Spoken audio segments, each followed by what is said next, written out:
ஜீவநீரோடை ஊழியங்கள் வழங்கும் இதயத்திற்கு இன்று ஒரு சிந்தனை. பிறர் துன்பத்தில் மகிழாதே. அலுவலகத்தில் தன்னுடன் பணிபுரியும் ஒருவர் தனக்கு பல தொல்லைகளை தருவதாக ஒருவர் நீண்ட நாட்களாக புலம்பிக் கொண்டிருந்தார். ஒரு நாள் அவர் மிகுந்த மகிழ்ச்சியுடன் வந்து, பிரதர், ஒரு நல்ல செய்தி, எனக்கு தொல்லை தந்து கொண்டிருந்த அந்த நபர் தண்டனை காலமாக இடம் மாற்றம் செய்யப்பட்டு விட்டார் என்று கூறி மிகவும் குதூகலித்தார்.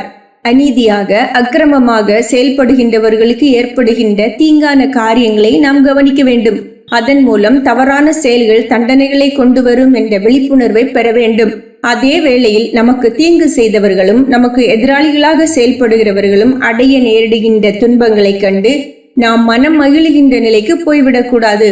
மற்றவர்களுக்கு நிகழுகின்ற வேதனைகளை கண்டு நாம் ஆனந்தம் அடைவது அவர்கள் மேல் நாம் கொண்டிருந்த வெறுப்பின் அளவையும் அவர்களின் வீழ்ச்சிகளின் மேல் நமக்கிருந்த தனியாத ஆசையையுமே வெளிப்படுத்தும்.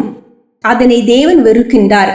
ஆபிரகாமுக்கு மனமடி உண்டாகும்படி செயல்பட்டு சுயலாப கண்ணோட்டத்தோடு பிறந்து சென்ற லோத்துவிற்கு ஒரு துன்பம் நேரிட்ட போது ஆபிரகாமின் உள்ளம் குதூகலம் அடையவில்லை. கர்த்தர் சரியான பாடம் புகட்டினார் என்று நினைக்கவில்லை. அதற்கு பதிலாக அவன் மனதுருக்கத்தோடும் அவனை மீட்க வேண்டும் என்ற ஆசையோடும் சென்று அவனுடைய துன்பத்தில் உதவி செய்தான். தாவீதிற்கு சவுல் ராஜா பலவித இன்னல்களை கொடுத்தான். சவுலினால் தாவீது அடைந்த உபத்திரவங்கள் கொஞ்சமல்ல. ஒரு நாள் சவுல் வீழ்ச்சி அடைந்து மரித்தான்.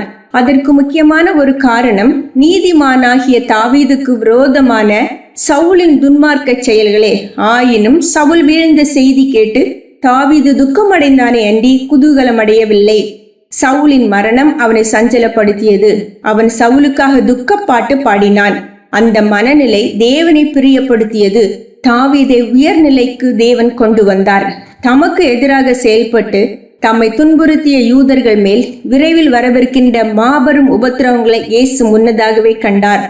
ஆனாலும் அதை பார்த்து மகிழ்ந்து சிரிக்காமல் அவர்கள் மேல் வரவிருக்கின்ற கொடிய காரியங்களை நினைத்து மனதுருகி கண்ணீர் விட்டு அழுதார்.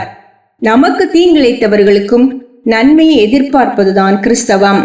சிந்தனைக்கு, பிறருக்கு பிரயோஜனமாயிருக்கும் பண்பில்லாதவன் மிருகத்தை விட்டு தன்னை வேறுபடுத்த தவறுகின்றான்.